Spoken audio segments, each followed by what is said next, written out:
नमस्कार बच्चों, आज मैं आपकी टीचर अर्चना शर्मा आपके सामने प्रस्तुत हूँ एक बहुत ही महत्वपूर्ण और इंटरेस्टिंग टॉपिक के साथ।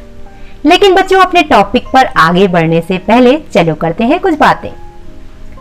बच्चों, आप अपने शरीर की सुरक्षा कैसे करते हो? कपड़े पहनकर। कपड़े पहनकर न केवल हम अपने शरीर को सुरक्षित रखते हैं, बल्कि इनकी सहायता से हम सुंदर भी दिखते हैं। क्या आपके द्वारा पहने जाने वाले सभी कपड़े के तंतु एक ही चीज या पदार्थ से निर्मित है? नहीं, ये रेशे सूती हो सकते हैं, रेशमी हो सकते हैं, ऊनी हो सकते हैं, टेरिकॉट, पॉलिएस्टर के भी हो सकते हैं। बच्चों, ये तंतु या रेशे या धागे हमें मिलते कहां से हैं? यह जानने के लिए हमें जानना होगा रेशे का प्रकार।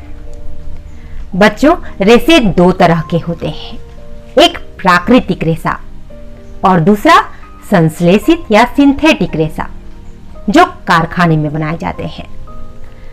प्राकृतिक रेशा या तो हमें पेड़ पौधों से मिलते हैं या फिर जंतु या कीटों से।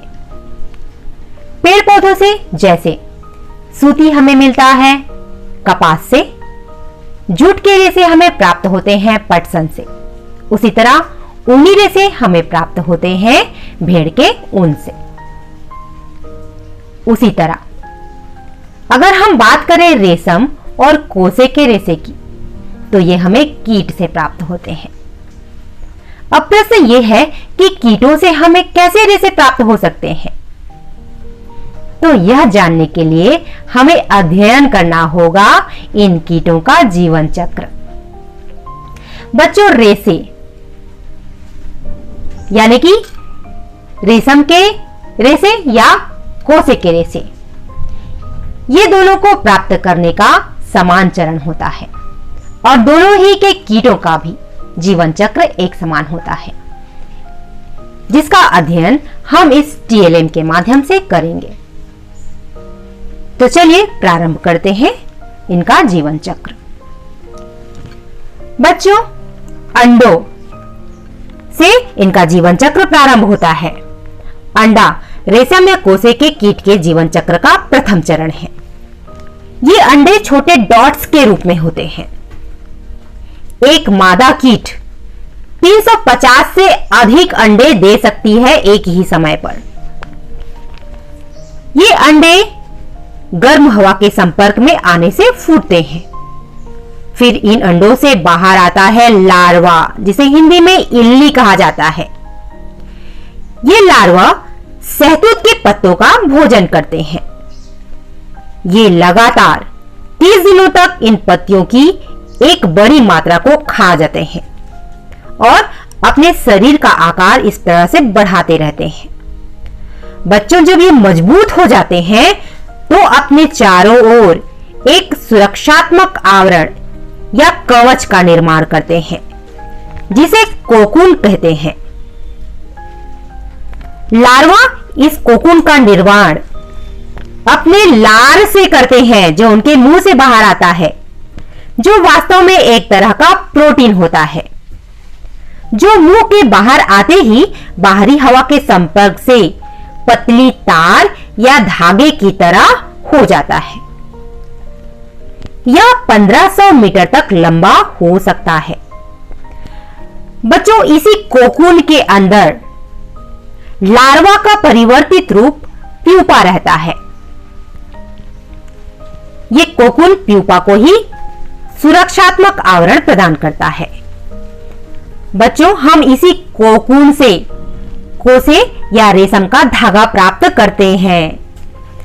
अब अंतिम चरण में प्यूपा वयस्क पतंगे में परिवर्तित हो जाता है और इस तरह रेशम के कीट का जीवन चक्र पुनः प्रारंभ होता है। मादा वयस्क से फिर अंडे, अंडे से फिर इल्लियां, इल्लियां से फिर प्यूपा जो कोकून के अंदर निवास करता है, फिर प्यूपा का परिवर्तित और अंतिम रूप वयस्क कीट बाहर आता है। इस तरह यह चक्र निरंतर चलते रहता है। अब प्रश्न प्रश्न उठता है कि इस जीवन चक्र के दौरान हमें कोसा या रेशम किस चरण में प्राप्त होता है? बच्चों, हम कोसा प्राप्त करते हैं तीसरे चरण में, यानी कि कोकून से, जैसा कि मैंने पूर्व में बताया था। जब कीट अपने चारों ओर अपने लार से एक आवरण बुनता है जो पतले धागे के रूप में होता है, यही कोसा या रेशम होता है, जिसे प्राप्त करने के लिए इस कोकून को प्यूपा के वयस्क के रूप में बाहर निकलने से पहले ही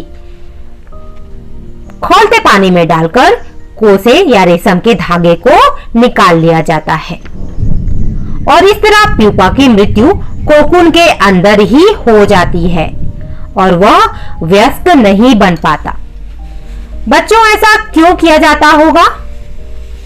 क्योंकि अगर प्यूपा को वयस्क के रूप में बाहर निकलने दिया गया तो वह कोकून को तोड़कर बाहर आएगा, जिससे वह रेशे जिससे कोकून का निर्माण हुआ है वह भी टूट जाएगा और इस तरह टूटा हुआ रेशा वस्त्र निर्माण के लिए अनुपयोगी होगा। इस तरह कि हमें पूरे 1500 मीटर लंबे धागे ही प्राप्त हो। प्यूपा के वयस्क के रूप में बाहर निकलने से पहले ही कोकून को खौलते पानी में डालकर कोसा या रेशम को प्राप्त कर लिया जाता है। तो इस तरह हमने इस जीवन चक्र के माध्यम से जाना कि हम किस तरह कीटों से रेशे प्राप्त करते हैं, जो रेशम या कोसे के धागे के रूप में होते हैं। और इस तरह हमने कोसे के कीट और रेशम के कीट के जीवन चक्र का भी अध्ययन इस टीएलएम की सहायता से किया। आशा है कि आज का वीडियो लेसन साथ ही साथ यह टीएलएम आपको पसंद आया होगा। तो आज के लिए इतना ही। Bye bye.